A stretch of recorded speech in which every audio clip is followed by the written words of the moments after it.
Hysterectomy అంటే గర్భసంచిని remove చేయటం. అది చాలా చాలా కామన్ ఆపరేషన్. మన కంట్రీలోనే కాదు, throughout the world it is one of the number of సర్జరీస్లో ఆల్మోస్ట్ నెంబర్ 1 అనుకోవచ్చు.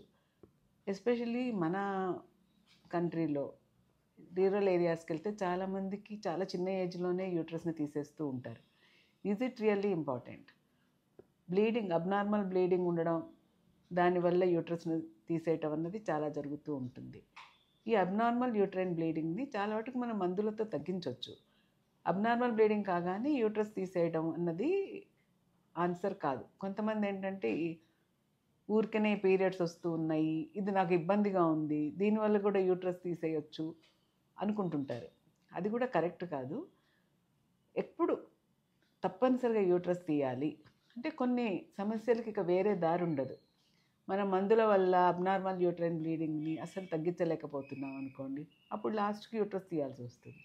అలానే యూట్రస్లో ఫైబ్రాయిడ్ యూట్రస్, పెద్ద పెద్ద గడ్డలు గర్భసంచి మజిల్ నుంచి తయారవుతూ ఉంటాయి.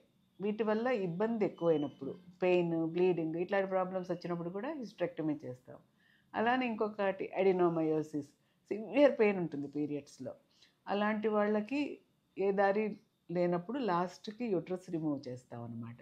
అలానే కొన్ని ఎండోమెట్రియంలో చేంజెస్, ప్రీ క్యాన్సరస్ కండిషన్స్ ఇలాంటివి ఉన్నప్పుడు తప్పనిసరిగా యూట్రస్ని తీసేయాలి.